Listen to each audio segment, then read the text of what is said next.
Carbon dioxide is a very, very important gas, and it's building up very rapidly in our atmosphere. We're tipping towards warmer and warmer conditions. So buildup of carbon dioxide in the atmosphere, a buildup of greenhouse gases in the atmosphere, is going to lead to a warmer world. There's quite a lot of urgency to see what we can get from a satellite like OCO-2. Take a breath. As you exhale, you're releasing carbon dioxide into the air around you. On a small scale, you've just demonstrated a process that's repeated every moment around the world. Natural and man-made sources pour carbon dioxide into the atmosphere, while plants and the oceans absorb it, and sometimes release a portion of it back into the air. This is the global carbon cycle. The Earth itself is breathing. NASA's Orbiting Carbon Observatory-2, or OCO-2, is designed to study this process from a whole new perspective.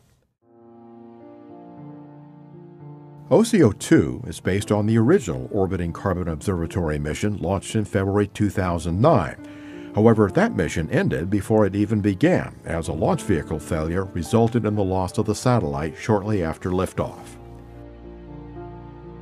But by the time the sun rose the next morning, we had already started to formulate plans to restart the mission.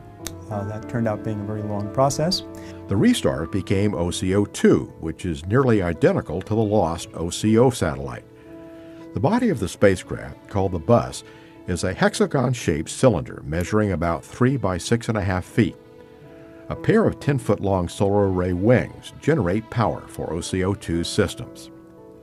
The satellite carries one very important instrument designed to peer down through the atmosphere and precisely measure the quantity of carbon dioxide it finds there.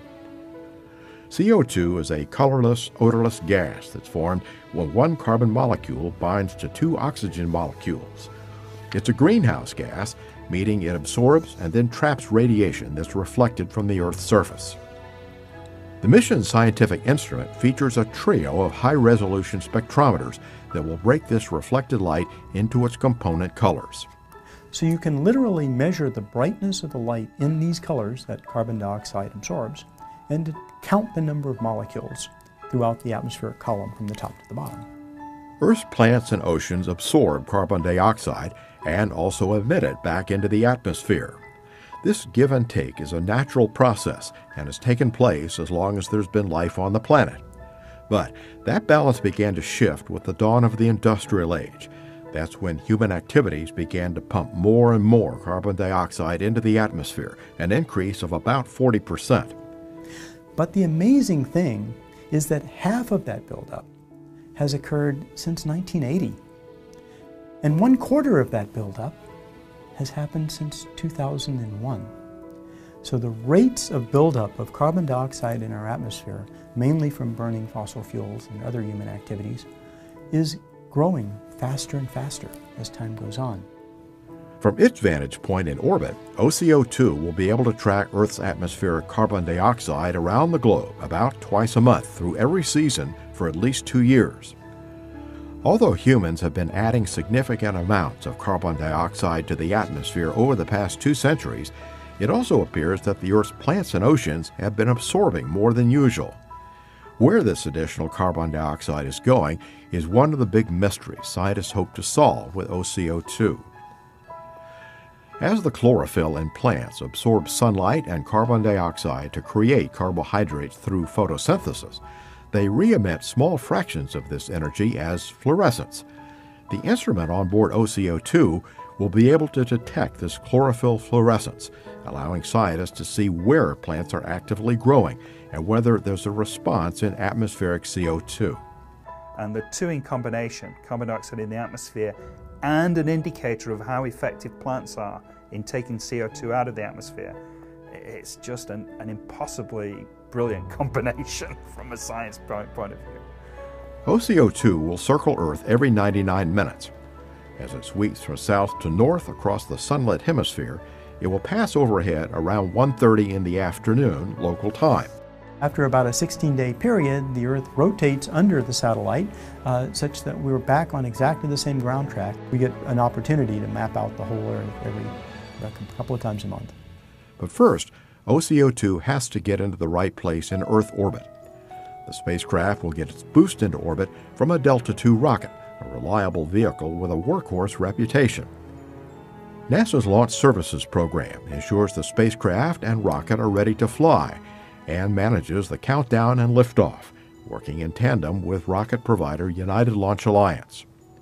The NASA Launch Services Program team has been preparing for the OCO-2 mission for almost 2 years now. This will be our first Delta II launch in just over 2.5 years, and we've been very focused on integrating the OCO-2 spacecraft onto the Delta II. The launch team is based at the Kennedy Space Center in Florida, but they travel frequently to Vandenberg Air Force Base to make sure everything's on track. OCO-2 has to launch from the California site in order to accomplish its mission. The OCO-2 mission requires a polar orbit. That's an orbit that would cross the north and south poles, covers a tremendous amount of area of the surface of the Earth. And the only way to achieve a polar orbit from U.S. soil is from Vandenberg Air Force Base in California. Months before launch, the Delta II was transported from the manufacturing facility in Decatur, Alabama to Vandenberg, where the stages were stuck together at Space Launch Complex 2. When everything's checked out, they start building the rocket on the pad, kind of like a Lego system. So you'll start with the first stage, and then the second stage, which will be the top part of the rocket. You attach the solid motors on the outside, which are the 3 white little motors that are attached to the base of the rocket, and then just check it out and make sure as a whole that it works. The spacecraft was assembled by Orbital Sciences Corporation and tested at its facility in Gilbert, Arizona, then trucked to the launch site for final checkouts and functional tests. After the satellite is installed atop the rocket, it's enclosed in the fairing that will protect it during the first minutes of its climb to orbit. Once the countdown begins, the launch team will spend the night at their consoles monitoring the health of the Delta II rocket and the OCO-2 spacecraft. OCO-2 is going to be launching just before 3 o'clock in the morning, so we will be arriving on console approximately 10 o'clock at night. On launch day, it's really a joy to sit back and watch our NASA team work hand in hand with our contractor team from United Launch Alliance and also with our fellow government team from the United States Air Force at Vandenberg Air Force Base, and see this whole team pulling all of the components together that are required for the launch vehicle, the spacecraft, and the range, so that we're all ready for liftoff at T0. After years of careful planning, the Orbiting Carbon Observatory-2 mission finally is about to begin.